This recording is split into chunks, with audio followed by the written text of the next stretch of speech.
Sú autá, pri ktorých je veľmi ťažké objektívne zhodnotiť, či sa jedná o úspešný alebo neúspešný model. No a jedným z týchto aut je aj Jaguar X-Type, ktorý mal obrovské ambície priniesť úplne nových zákazníkov tejto tradičnej britskej značke. Pôvodné plány hovorili o 100 000 predaných kusov ročne, no ale realita bola o mnoho horšia. Aká a čo sa vlastne pokazilo, tak to si povieme v tomto videu.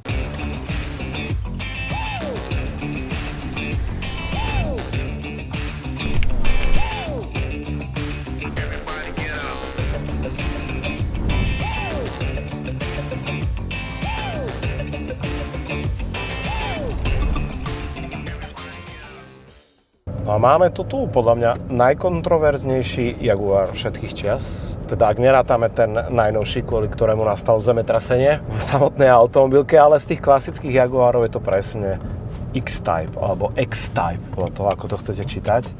Ako sa ty pozeráš po rokoch na toto auto? Ako je to niečo, čo vytrča z toho radu, alebo vnímaš to pozitívne, negatívne? Ja to auto vnímam pozitívne už od samého začiatku. Toto auto je rok výroby 2002. Ja som vtedy zhruba sa vrátil z vojny a vtedy som to tak vnímal, že wow, aké pekné auto prišlo. Že ja si ho kúpim. Že konečne nejaký Jaguar, taký menší, ktorý bude možno aj cenovo dostupný.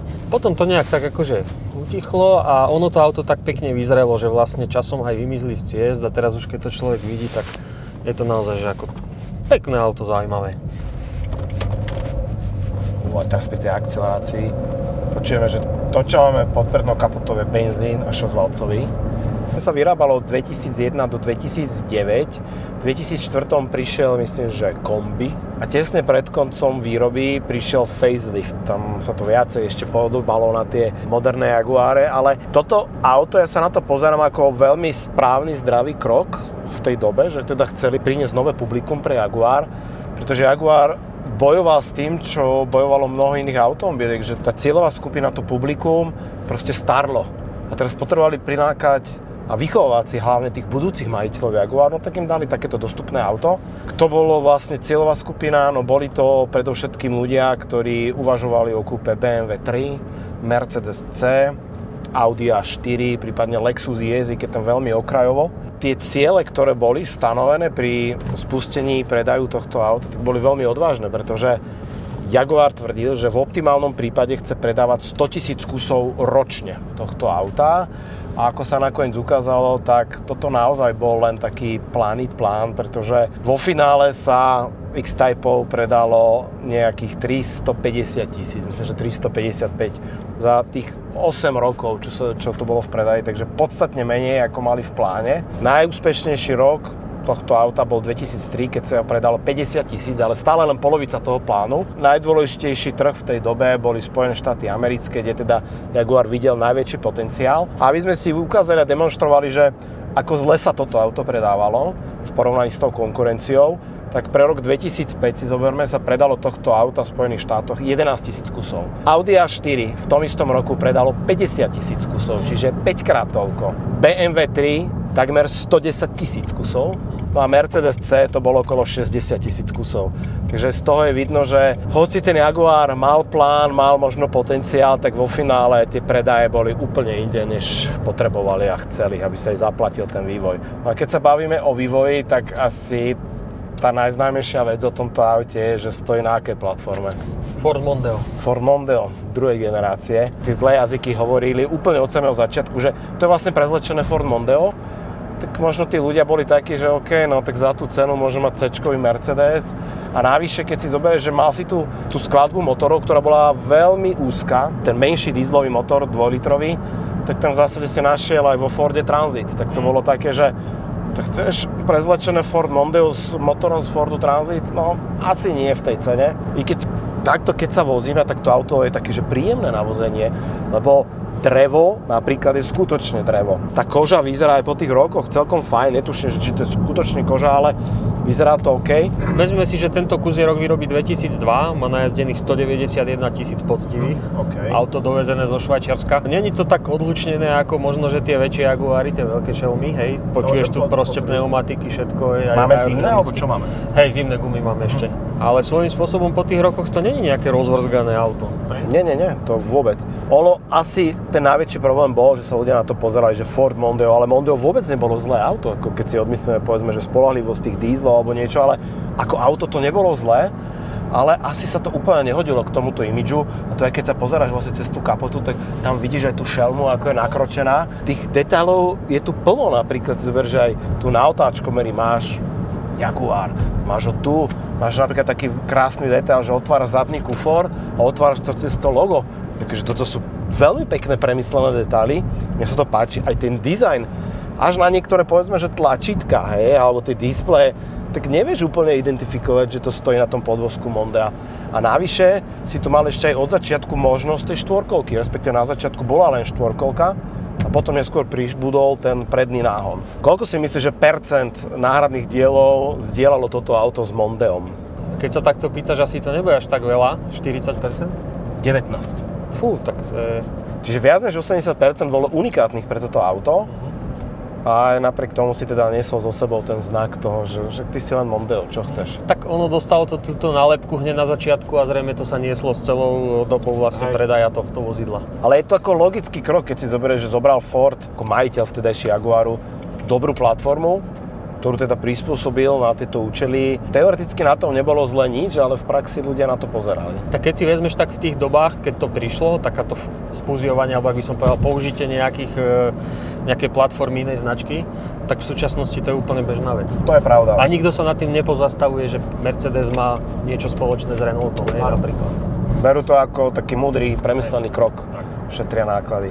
A tuto aj keď ideme po tej Žiline, kde teda tie cesty nie sú úplne, že ako Monako na F1, to auto je príjemné. Možno to nie je to prúženie, ako si pamätám z tých veľkých Jaguarov, ale ako na túto malú triedu, ona sa mimochodom volá, že Compact Executive trieda, tak je to malé prémiové sedany. Akože nie je to zlé, ako mne sa to páči. Ja som na ňom mal možnosť odjazdiť aj zimu, aj v podstate dosť dlhých ciest som absolvoval, rôzne Košice, Bratislavy a tak ďalej.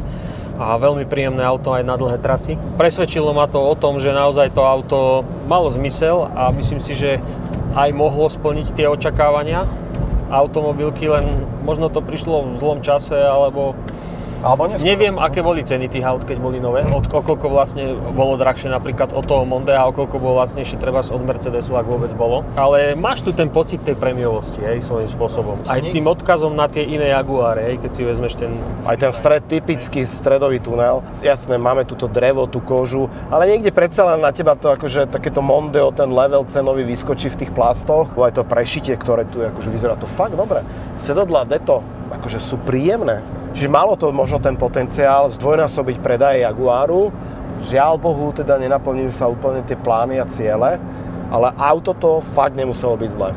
Jeden z tých ďalších dôvodov možných je, že z začiatku bola k dispozícii len štvorkolka a len benzínové 6-valcové motory. Takže hneď strátili tú výhodu, povedzme, tej ekonomickejšej prevádzky, lebo väčšinou si to kupovali ľudia do firiem. Takže ten Excel proste s tou spotrebou nepustil. A keď prišli dízle neskôr, myslím, že o 2 roky, tak zás bol problém podľa mňa ten, že mal si na jednej strane len benzínové 6-valca, na druhej strane si mal len 4-valcové dízle. A zrovna v takomto aute nechceš počúvať ten 4-valcový dízlový klepot. Proste nechceš. Ale iná možnosť tu skrátka nebola. No a s benzínou tu boli 2 jednotky, 2,5 a 3.0. My tu máme koľkatku? My tu máme 2,5 V6 4x4, 144 kW motor. OK, takže preto sa ti aj možno dobre jazdilo v zime, štvorkolka. Určite štvorkolka vynikajúca, to musím pochváliť a s takým miernym nádychom športovosti, lebo je tu vlastne aj toto tlačítko šport, vtedy to úplne ináč radí a celkom sa ten zadok jednoducho na tom klskom povrchu aj bral do takého ľahkého driftu. OK. Čiže veľmi príjemná štvorkolka, aj veľmi zábavné auto. A čo sa týka dízlov, tak 2.0 a 2.2 si tu mohol mať. A samozrejme opäť možnosť priahnutia s automatickou prevodovkou. A možno ďalšia vec je, že OK, ale to mala aj A4, že predný náhon, že nebol tu čistý zadný náhon a už asi naozaj lámať tú platformu, aby vedeli urobiť tú zadnokolku, to už asi nedávalo vôbec ekonomický zmysel. Takže buď štvorkolku ste mohli mať tento X-Type, alebo predný náhon. No na dĺžku máme 4,7 metra, ale pocitovo to auto vnútri je naozaj že maličké. Nič také, na čo sme boli zvyknutí u tejto značky. Keď si sadneš za seba dozadu, tak si také, že LTT, samozrejme na tej dĺžke asi sa nedali robiť nejaké zázraky. Naozaj to bolo pre tých ľudí, ktorí už si potrebovali sami šoférovať to auto a nepotrebovali veľkú obľudu. Tak toto je Jaguar proste splnil ten sen. Keď vyšlo toto auto, tak najmä v britskej tlači malo veľmi pozitívne reakcie, čo sa týka recenzentov. Chválili to. Dokonca aj slávny Jeremy Clarkson povedal, že teda auto je to fantastické, že nemáme si všímať tú zhodnosť s Mondeom, čo sa týka techniky.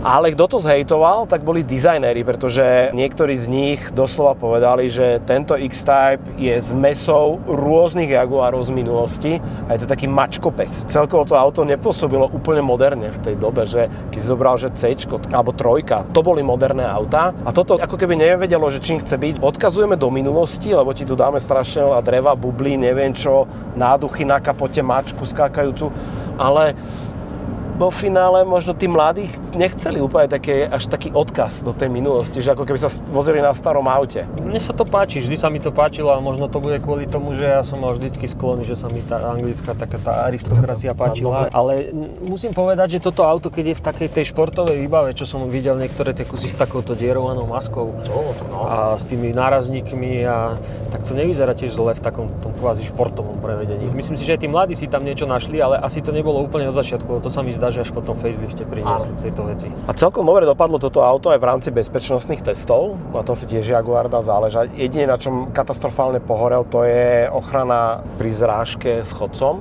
Teda ochrana posádky v pohode, ale ten chodec to mal veľmi ťažké. A čo je veľmi zaujímavé a dôležité povedať je, že X-Type priniesol mnoho prvenstiev pre Jaguar, historických. Napríklad prvé sériovo vyrábané kombi tejto značky, prvá prednokolka tejto značky, prvý diesel tejto značky, prvý štvorválec tejto značky v sériovom prevedení. Naozaj tu bolo toľko nových vecí a výziev aj pre tých konštruktérov, s ktorými sa museli popasovať. Oni to viac menej zvládli dobre, len opäť sa vraciame k tomu, že tí zákazníci to nie úplne ocenili. Čo je akože škoda, lebo dnes je z tohto jedna zaujímavá kúpa, hlavne keď to kúpiš s tým 6-valcom. Tie ceny, ako sa pohybujú dnes na tom trhu? Bavíme sa o tom, že už to asi trafilo to cenovedno? Myslím si, že teraz to je na cenovom dne, pomaličky sa to odráža, u nás minimálne, pretože to auto sa dalo naozaj kúpiť za pomaly za 1000 eur. Ale čo som si pozeral zahraničný trh, tak napríklad v Nemecku a v týchto krajinách je to už hodnotené, tam tie autá už sú od 4 a vyššie. Začína to dávať stúpať. Takže ono možno už aj tým, že sa ich tak málo predalo, že to bol tak výnimočný Jaguar, vlastne výnimočný, nevýnimočný, tak už to získalo možno taký status takého možno budúceho zberateľského auta. Ale ešte si to počká určite na ten Určite si to ešte počká na svoj čas, ale ako teraz to dozrelo pekne a keď je to auto v peknej farebnej kombinácii v zachovalom stave, tak už aj púta dosť pozornosti na cestách, čo môžem osobne potvrdiť, že toto auto je v tej peknej modrej metalíze, že keď sa vyleští a jednoducho človek vyjde do ulic, tak už aj mladí ľudia som si všimol, že sa otáčali. A možno sú to práve tí mladí ľudia, ktorí ani nemali poňatie, že takéto auto možno existovalo. No určite to bude zaujímavý youngtimer o chvíľku, lebo môžeme sa na to pozerať akokoľvek chceme, stále je to nejaká značka, ktorá má tú historickú hodnotu. A ja pevne dúfam, že aj teda tú budúcnosť budeme mať pred sebou, aj keď momentálne to vyzerá dosť blede. To je pekný zvuk normálne. A ten automat, tu máme koľko stupňový? To myslím, že 5 sa montoval aj 6? 5 stupňový, ale automat veľmi príjemne som prekvapený, ak hladunko radí. A ďalšie, čo som si všimol, že niektoré aj to, čo nie je obalené kožou, tak sú plasty, ktoré majú takú štruktúru. Vôbec nie sú, že vyšľahané nejako. Okrem teda povedzme, že to volantu, OK, ale také, že kde si opieraš ruku, alebo že by bolo niečo dotrhané, že to tu nevidíš v tom aute. Vyzerá, že to bolo všetko robené z trvácnych materiálov. Samozrejme, toto sa dá opraviť, hej, to aj sa plánuje opraviť. Možno ten volant trošku nejak sa zdeformoval od slnka, ale aj to drevo, hej, akože vyzerá pekne, na pake trošku bolo vyšuchané. Vyzerá, že si dali záležať pri výbere materiálov. Ale je to samozrejme vyrábané vo Veľkej Británii, pretože Tam Jaguar má tú tradíciu. Ty keď si už urobil tie kilometre, je to podľa teba to Mondeo ako právom sa zniesol ten hejt na to auto, alebo je to predsa len povýšené do takého vyššieho levelu? Ja si myslím, že to není Mondeo, je to naozaj čistokrvný Jaguar z pohľadu užívateľa. Mal som možnosť jazdiť aj Mondeo, čiže fakt to mám možnosť porovnať. Mám aj Fordy z podobnej doby, takže cítim tie odlišnosti. Samozrejme sú veci, ktoré to prezradzajú, že to vtedy bolo nejako s Fordom riešené, ale podľa mňa Angličania dali do toho všetko, aby jednoducho dali tomu ten nádych toho Jaguara, tú aristokraciu a proste takú kvázi ako keby ručne vyrobeného auta. Hej. Takže nezaslúži si určite tie posmešky. Myslím si, že si to nezaslúži to auto. Niektorí ľudia toto auto ináč dosť porovnávali aj s Roverom 75. Pritom to vôbec nemalo nič s tým autom spoločné. Ale tiež sa to ten Rover dizajnovo chcel podobať na také niečo luxusnejšie. Čo boli nakoniec tie dôvody, že prečo sa to až tak nepredávalo? Ako spomenuli sme toho veľa, ale napadne ti ešte niečo, že čo mohol byť jeden z tých dôvodov? Ja si myslím, že jeden z dôvodov mohol byť, že aj obava z nejakého drahšieho servisu alebo z niečoho takého, že je to taká kvázi exotika, možno, že ak to bolo cielené na európsky trh a niekde inde, že radšej sa teda uchýlili k tomu dať tie domovské značky, hej, kde možno aj lepšia servisná sieť aj všetko a možno, že sa to tak k tomu pridružilo a ľudia sa jednoducho zlakli, hej, že čo ich čaká, že idú ako keby do neznáma. Ak niekto máte skúsenosti s opravou práve X-Type, tak dajte vedieť. Som veľmi zvedavý, že ako je to v praxi s údržbou. Ty si tu robil nejakú údržbu zatiaľ? Stihol si? Zatiaľ sme ešte nerobili žiadnu údržbu, ale tak už niečo to vyžaduje. Na náprave som si všimol, že sú nejaké vole, takže to sa k tomu bude možno vedieť vyjadriť, ale nejak sa toho neobávam. Skôr možno také estetické veci, lebo jedno z takých významnejších problémových vecí bolo na týchto autách, že sa šúpal lak. Hej. Viac aut, čo som videl v ponuke, tak mali vždy nejaký defekt na laku, čo sa týka taký vizuálny, toho laku, ale korózia neviem, no možno aj korózia na niektorých bola, tento konkrétne nemá, to je dovoz zo Švajčiarska. Mňa to auto milo prekvapilo, viem si to predstaviť ako naozaj, že takú budúcu klasiku. Na ulici to púta už medzi tými súčasnými hypermodernými autami dosť pozornosť a určite by som to teda neprirovnával nejako k tomu Mondeu. To si aj môžeme pozrieť, tu nejaká dievčenská trieda akorát ide von, ktoré na nás pozrú, žiadne, takže mladé dievčatá veľmi nereflektujú na toto auto. Ale myslím si, že mládenci by mohli, pretože toto je auto s takým potenciálom, čo sa týka youngtimeru. A stále je to Jaguar, stále to dobre vyzerá, mne sa to páči. No musel som si vyskúšať aj ja toto auto, že aké to je šoferovať tento najmenší Jaguar. A začíname rovno v meste. Tak čo? Aj tuto ideme cez pomalovač a to auto nevrzga. To je naozaj, že tuhé auto. Ten posielač je urobený tak akože dosť preposilované, to je, že ako keby celé to auto, povedzme, že ponúkli aj ženám, že však to je ľahké na ovládanie, zober si. Chceli to urobiť presne také, že ti to sadne do ruky ľahunké všetko, že mekučko. Neviem si úplne predstaviť, tu má diesel, ale otázka, že ako je odlučnený, ale ten 6-valec sa sem fakt hodí. Ten prvý pocit z toho auta je akože veľmi príjemný. To je, aký ročník si hovoril? Toto je 2002. To je vlastne z tých prvších modelov. Je to auto, ktoré už má vysoko na 20 rokov. Stále, keď si zoberieš, že kúpiš toto auto, povedzme, že za 1000 eur, alebo za 2000, tak akože, ako máš inú alternatívu, keby si chcel v tejto cene kúpiť také schopné, luxusné, prémiové auto?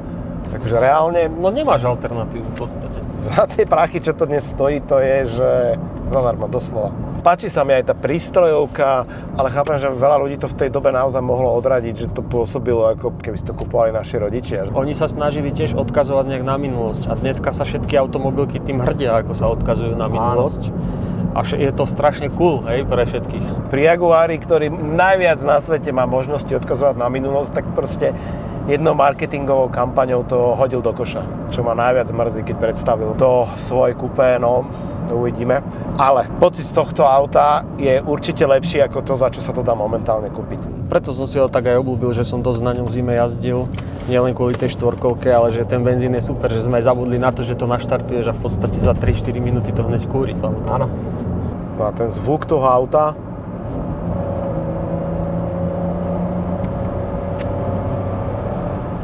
aj tuto v tej zákrute to auto sa veľmi nenakláňa a celkovo mi príde naladené nie tak úplne tradične, ako by sa proste na Jaguar hodilo, že čakáš také GTčko, také plávne auto, ale toto je naozaj také, že fordiacký, ale v tom pozitívnom slova zmysle naladený podvozok. Tužší, športovejší. No ideme momentálne 120 a určite je to tichšie ako Mondeo, to sa musí nechať. Už ten hluk mu veľmi nestúpa ani potom k tej 130-ke. A pozerali sme aj spotrebu priemernú, ktorá tu je, a to je myslím, že týmto. Priemerná spotreba je tu rovných 10 litrov. Na to, že chodíš s tým hlavne mesto, štvorkolka automat 2,5 V6, to vôbec nie je zlá spotreba. Ale viem si predstaviť, že povedzme taký Bavorák 323 E46 mala tú spotrebu ešte o hodne nižšiu. Ale opakujem, že v kontexte dnešnej ceny je toto auto veľmi dobrá kúpa. Ak sa vám páči Jaguar, ak chcete aj niečo praktické, ktoré ešte aj moderné, máme tu už aj stabilizačný systém, ktorý sa vypína takto jedným klikom. Ty si hovoril, že si užil veľa zábavy. Áno, v zime som si užil, dosť to často svietilo, táto kontrolka vypnutého ESPčka. Správny krok, ale možno neúplne dotiahnutý do konca. Žiaľ Bohu, teda predalo sa podstatne menej ako pôvodne Jaguar plánoval, ale dajte mi vedieť vy, ako vnímate X-Type. Bolo to správne rozhodnutie Jaguaru v tej dobe, alebo teda spravili niečo zlé, alebo našli ste ešte nejaké dôvody, prečo práve tento model nebol tak úspešný, ako sa plánovalo? A my si možno onedlho ukážeme aj ten Rover 75, ten bol super. Posnažíme sa, aby sme to vedeli nejako sporovnať. Prípadne nejaký iný Jaguar, ktorý taktiež môže byť veľmi zaujímavý, pretože ja tú značku mám naozaj rád. Takže ďakujem za pozretie tohto videa, tebe ďakujem za požičanie tohto krásavca so šelmou na kapote. Rádo sa stalo. A my sa vidíme onedlho pri nejakom ďalšom aute, ktoré si vyťahneme z tvojej veľkej garáže. Ďakujem aj ja. Ahojte. Ahojte.